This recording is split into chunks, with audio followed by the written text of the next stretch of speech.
हाँ जी, शुरू करते हैं आज का लेक्चर। हम लोग एक डेटाबेस क्रिएट कर चुके हैं। डेटाबेस के अंदर टेबल क्रिएट कर चुके हैं। टेबल के अंदर डेटा इंसर्ट कर चुके हैं। अब हमें देखना है कि डेटा फेच करना है, उस टेबल में से डेटा हमें निकालना है, सेलेक्ट करना है। तो उसके लिए होता है सेलेक्ट स्टेटमेंट। सेलेक्ट स्टेटमेंट हम लोग पहले से भी देख चुके हैं। अब हम थोड़ा सा इसका प्रॉपर सिंटेक्स देखेंगे।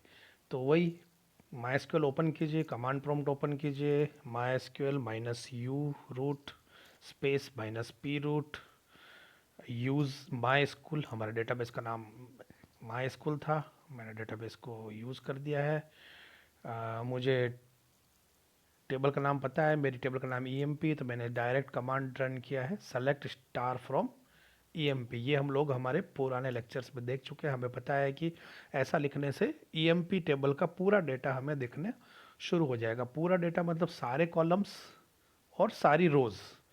ठीक है, तो अब हम इसका एक बार प्रॉपर से सिंटेक्स देखते हैं। तो सिंटेक्स क्या हो गया है, हमें क्या लिखना है, select star from name of the table.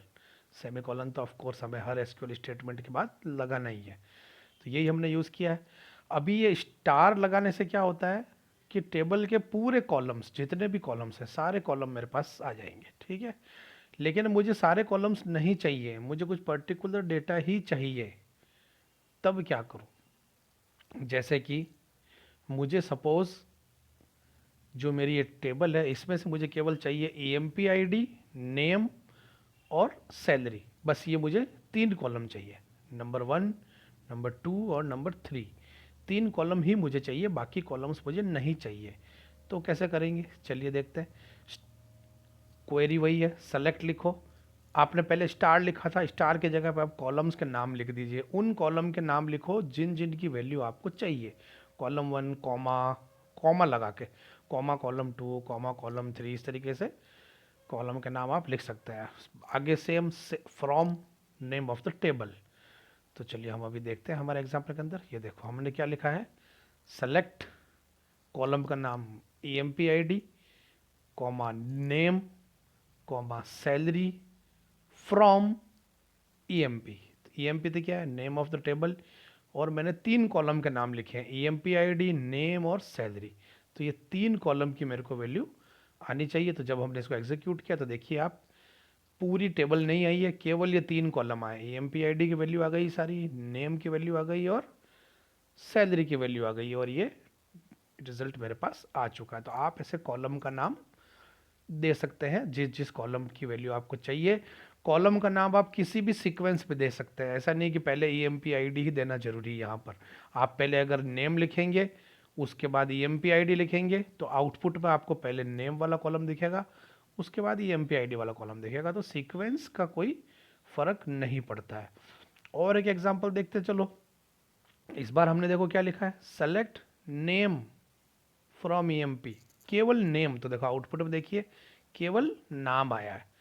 ठीक है, आपने एक चीज ध्यान दी है, रोज तो पूरी आ रही है, मेरी टेबल में 4 रो है, अभी चारों रो आ रही है, केवल कॉलम एक आया क्योंकि मैंने एक ही कॉलम सेलेक्ट किया है। सेम यहां पर भी देखिए, मैंने 3 कॉलम सेलेक्ट किए थे, तो तीनों कॉलम तो आए, कॉलम तो 3 ही आए, लेकिन रोज देखो पूरी रोज आई। यानी कि कॉलम पे मैंने फिल्टर डाल दिया है कि मुझे कौन कौन से कॉलम चाहिए, लेकिन रोज पे मैंने अभी फिल्टर नहीं डाला है। पूरी रो आएगी जितनी, इस एम्प्लॉय नाम की टेबल में अगर 1000 रिकॉर्ड होते तो पूरे 1000 रिकॉर्ड आते। तो कॉलम को फिल्टर करना तो हम सीख गए कि भाई जो कॉलम चाहिए उसका नाम लिख लो, जो नहीं चाहिए उसका नाम मत लिखो। लेकिन रोज को फिल्टर कैसे करें, तो वो हम आगे वाले आने वाले लेक्चर्स में सीखेंगे। ठीक है, तो आज के लिए इतना ही करते हैं, इस लेक्चर को ख़त्म करेंगे। उससे पहले एक बार मैं सोच रहा था कि एक बात और आपको बताता। देखिए, सेलेक्ट स्टार फ्रॉम EMP का क्या मतलब होता है, जैसा कि हमने बताया था अभी। सेलेक्ट स्टार फ्रॉम EMP का मतलब है कि जितने भी टेबल में कॉलम है सारे कॉलम्स आएंगे।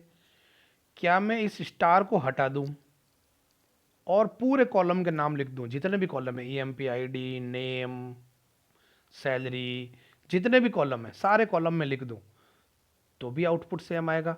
इसका क्या मतलब है, अगर अगर आपको सभी कॉलम का डेटा निकालना है तो या तो आप स्टार लिख दो, नंबर 1 तरीका।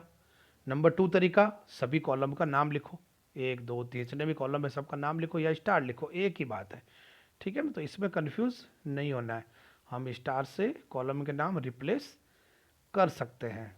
चलिए, आज के लिए इतना ही, अगले क्लास में फिर मिलेंगे, बाय।